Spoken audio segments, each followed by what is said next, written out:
Hello, ഞാൻ രാവിലെ പറഞ്ഞിട്ടുണ്ടായിരുന്നു കുറച്ച് ബീഫ് കറി ഇരിപ്പുണ്ട്. അതെന്തായാലും ഉച്ചയ്ക്ക് ജസ്റ്റ് ഒന്ന് വരട്ടിയെടുക്കാം. അങ്ങനെ അതിനെ വരട്ടി പറക്കിയൊക്കെ എടുത്തിട്ട് എന്തെങ്കിലും ഒഴിച്ച് കറി വേണമല്ലോ. അപ്പം ഞങ്ങളിതിനിവിടെ വെള്ളക്കറി എന്നാണ് പറയുന്നത്. ജീരകവും തേങ്ങയും കുറച്ച് എന്താ പേര് മറന്നുപോയല്ലോ, പുളി ഇതെല്ലാം കൂടി ഇട്ട് കാച്ചെടുക്കുന്ന ഒരു കറി, കടുക് താളിച്ചെടുക്കുന്നത്.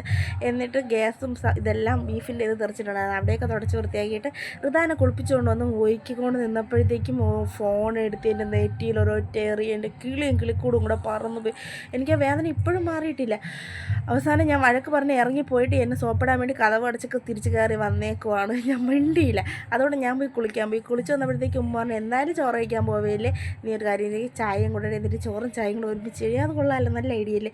അങ്ങനെ ഞാൻ ചായ ഇട്ടതിന് ശേഷം ചോറും ചായയായിട്ട് വന്നിരുന്നു.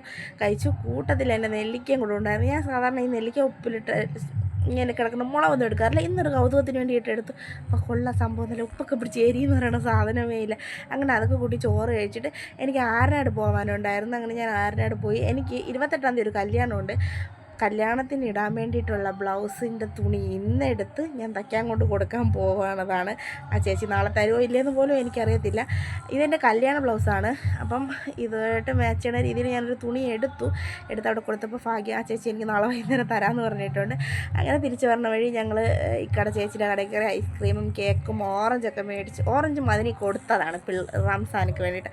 അങ്ങനെ അതൊക്കെ കൊണ്ടുവന്ന് പള്ളി ലൈറ്റ് ഇട്ട് അതൊക്കെ കണ്ടുവന്നപ്പോഴത്തേക്കും ഒരു പയ്യൻ സൈക്കിൾ ഓടിച്ചു വന്ന് അവൻ മറിഞ്ഞു വീണ്. പിന്നെ അവന് കാര്യമായിട്ട് കുഴപ്പമൊന്നുമില്ല. അതൊക്കെ നോക്കി പറഞ്ഞ് വീടെത്തി. പിന്നെ ഇക്കായും പിള്ളേരും കൂടെ കുറച്ച് നേരത്തെ കളി.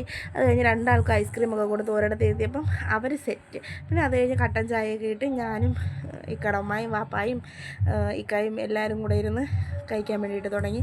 ഇത് നേരത്തെ വാങ്ങിച്ചെന്ന് പറഞ്ഞില്ലേ, പ്ലം കേക്കായിരുന്നു. അങ്ങനെ അതൊക്കെ മുറിച്ച് കഴിച്ചുകൊണ്ടിരുന്ന് ഞാനും കട്ടൻ ചായ കുടിച്ചുകൊണ്ടിരുന്നപ്പോൾ എൻ്റെ ഇക്കൊക്കെ ഭയങ്കര ചൊറിച്ചിലാണ്. ഈ ഓറഞ്ചിൻ്റെ തൊലിയൊക്കെ എടുത്ത് ഇങ്ങനെ മുഖത്തടിച്ച് നമ്മൾ ഇരിറ്റേറ്റ് ചെയ്തുകൊണ്ടിരിക്കും. ഞാൻ ശരിയാക്കി കളയുകയായിട്ട് ചെയ്യുമെങ്കിൽ എന്ന് പറഞ്ഞാൽ പുള്ളിക്ക് അതൊന്നും ഒരു മൈൻഡുമില്ല. എന്നെ വീണ്ടും അടിച്ചിട്ടുണ്ടായിരുന്നു. അപ്പോൾ ഞാൻ ഒരു ഓറഞ്ചിൻ്റെ തൊലി എടുത്തപ്പോഴത്തേക്കും മനസ്സിലായി ഇനി അവിടെ ഇരുന്നാൽ പന്തികളാണെന്ന് വിചാരിച്ച് അവിടെ നിന്ന് എണീറ്റ് പോയിട്ടുണ്ടായിരുന്നു. പിന്നെ ഇന്ന് പള്ളിയിൽ ബുറുദയാണ്, പക്ഷേ എനിക്ക് പോകാൻ പറ്റത്തില്ല. റിതാൻകുട്ടൻ നല്ല ഉറക്കം. ഞാൻ അങ്ങനെ പുറത്തിരുന്ന് ഇതൊക്കെ കേട്ടോണ്ടിരിക്കുവാണ്.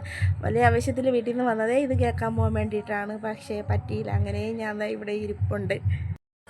അപ്പോൾ അത്രയേ ഉള്ളൂ. വീഡിയോസ് ഇഷ്ടപ്പെട്ടാൽ ലൈക്ക് ചെയ്യുക. ടാറ്റാ ബൈ ബൈ, സീ യു.